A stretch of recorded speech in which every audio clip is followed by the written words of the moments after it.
नमो भगवते वासुदेवाय। 5वां अध्याय।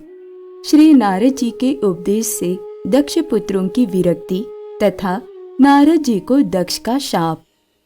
श्री सुखदेव जी कहते हैं, परीक्षित, भगवान के शक्ति संचार से दक्ष प्रजापति परम समर्थ हो गए थे। उन्होंने पंचजन की पुत्री अक्सनी से हर्यश्व नाम के 10,000 पुत्र उत्पन्न किए। राजन, दक्ष के ये सभी पुत्र एक आचरण और एक स्वभाव के थे। जब उनके पिता दक्ष ने उन्हें संतान उत्पन्न करने की आज्ञा दी, तब वे तपस्या करने के विचार से पश्चिम दिशा की ओर गए।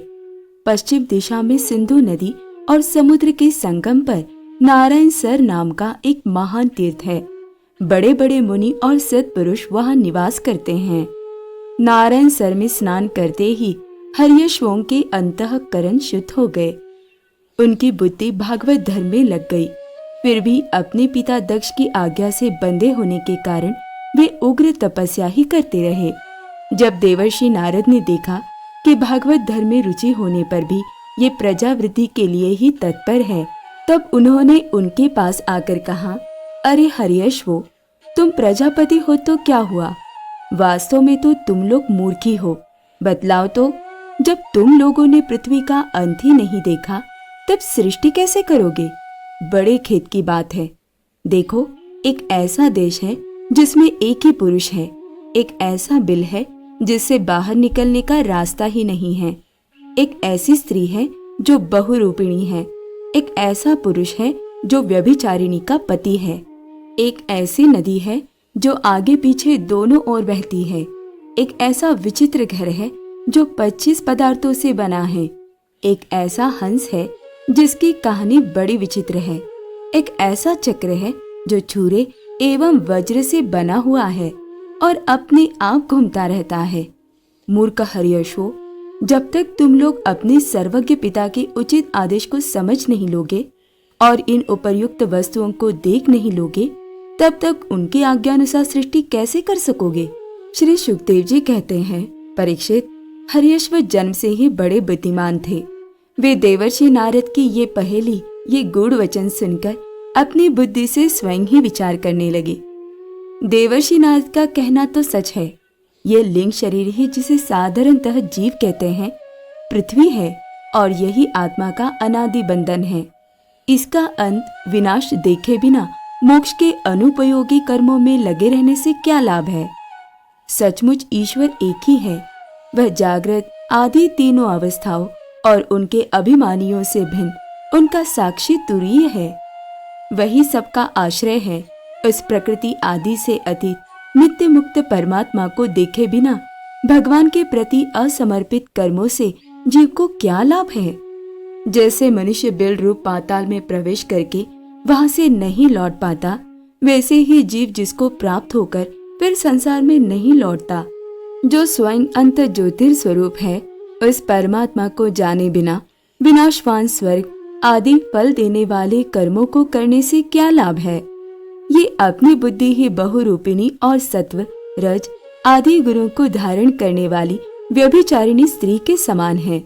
इस जीवन में इसका अंत जाने बिना, विवेक प्राप्त किए बिना अशांति को अधिकाधिक बढ़ाने वाले कर्म करने का प्रयोजन ही क्या है? ये बुद्धि ही कुल्टा स्त्री के समान है। इसके संग से जीव रूप पुरुष का ऐश्वर्य, इसकी स्वतंत्रता नष्ट हो गई है। इसी के पीछे पीछे वह कुल्टा स्त्री के पति की भांति न जाने कहां कहां भटक रहा है। इसकी विभिन्न गतियों चालों को जाने बिना ही विवेक रहित कर्मों से क्या सिद्धि मिलेगी? माया ही दोनों ओर बहने वाली नदी है। ये सृष्टि भी करती है और प्रलय भी। जो लोग इससे निकलने के लिए तपस्या, विद्या आदि तट का सहारा लेने लगते हैं, उन्हें रोकने के लिए क्रोध, अहंकार आदि के रूप में वह और भी वेग से बहने लगती है। जो पुरुष उसके वेग से विवश एवं अनभिज्ञ है, वह माई कर्मों से क्या लाभ उठावेगा? ये 25 तत्व ही एक अद्भुत घर है। पुरुष उनका आश्चर्यमय आश्रय है। वही समस्त कार्य कारणात्मक जगत का अधिष्ठाता है। ये बात न जानकर सच्चा स्वातंत्र प्राप्त किए बिना झूठी स्वतंत्रता से किए जाने वाले कर्म व्यर्थ ही है। भगवान का स्वरूप बदलाने वाला शास्त्र हंस के समान नीर क्षीर विवेकी है। वह बंध मोक्ष, चेतन और जड़ को अलग अलग करके दिखा देता है। ऐसे अध्यात्म शास्त्र रूप हंस का आश्रय छोड़कर उसे जाने बिना बहिर्मुख बनाने वाले कर्मों से लाभ ही क्या है। ये काल ही एक चक्र है, ये निरंतर घूमता रहता है। इसकी धार छुरे और वज्र के समान तीखी है और ये सारे जगत को अपनी ओर खींच रहा है। इसको रोकने वाला कोई नहीं, ये परम स्वतंत्र है। ये बात न जानकर, कर्मों के फल को नित्य समझकर जो लोग सकाम भाव से उनका अनुष्ठान करते हैं, उन्हें उन अनित्य कर्मों से क्या लाभ होगा। शास्त्र ही पिता है, क्योंकि दूसरा जन्म शास्त्र के द्वारा ही होता है और उसका आदेश कर्मों में लगना नहीं, उनसे निवृत्त होना है। इसे जो नहीं जानता वह गुणमय शब्द आदि विषयों पर विश्वास कर लेता है। अब वह कर्मों से निवृत्त होने की आज्ञा का पालन भला कैसे कर सकता है। परीक्षित, हरिहर्षों ने एक मत से यही निश्चय किया और नारद जी की परिक्रमा करके वे उस मोक्ष पथ के पथिक बन गए, जिस पर चलकर फिर लौटना नहीं पड़ता। इसके बाद देवर्षि नारद स्वर ब्रह्म में संगीत लहरी में अभिव्यक्त हुए। भगवान श्री कृष्ण चंद्र के चरण कमलों में अपने चित्त को अखंड रूप से स्थिर करके लोक लोकांतरों में विचरने लगे। परीक्षित, जब दक्ष प्रजापति को मालूम हुआ कि मेरे शीलवान पुत्र नारद के उपदेश से कर्तव्यच्युत हो गए हैं, तब वे शोक से व्याकुल हो गए। उन्हें बड़ा पश्चाताप हुआ। सचमुच अच्छी संतान का होना भी शोक का ही कारण है। ब्रह्मा जी ने दक्ष प्रजापति को बड़ी सांत्वना दी। तब उन्होंने पंचजन नंदिनी अक्सिनी के गर्भ से 1000 पुत्र और उत्पन्न किए। उनका नाम था शबलाश्व। वे भी अपने पिता दक्ष प्रजापति की आज्ञा पाकर प्रजा सृष्टि के उद्देश्य से तप करने के लिए उसी नारायण सरोवर पर गए, जहाँ जाकर उनके बड़े भाइयों ने सिद्धि प्राप्त की थी। शबलाश्व ने वहां जाकर उस सरोवर में स्नान किया। स्नान मात्र से ही उनके अंतःकरण के सारे मल धुल गए।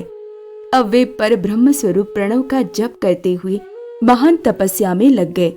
कुछ महीनों तक केवल जल और कुछ महीनों तक केवल हवा पीकर ही उन्होंने हम नमस्कार पूर्वक ओंकार स्वरूप भगवान नारायण का ध्यान करते हैं, जो विशुद्ध चित्त में निवास करते हैं, सबके अंतर्यामी हैं तथा सर्वव्यापक एवं परमहंस स्वरूप है।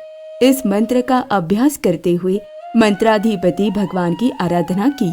परीक्षित, इस प्रकार दक्ष के पुत्र शबलाश्व प्रजा सृष्टि के लिए तपस्या में संलग्न थे। उनके पास भी देवर्षि नारद आए और उन्होंने पहले के समान ही कूट वचन कहे।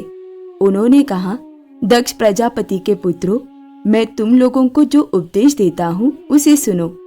तुम लोग तो अपने भाइयों से बड़ा प्रेम करते हो, इसलिए उनके मार्ग का अनुसंधान करो। जो धर्मज्ञ भाई अपने बड़े भाइयों के श्रेष्ठ मार्ग का अनुसरण करता है, वही सच्चा भाई है। वह पुण्यवान पुरुष परलोक में मरुद गणों के साथ आनंद भोगता है।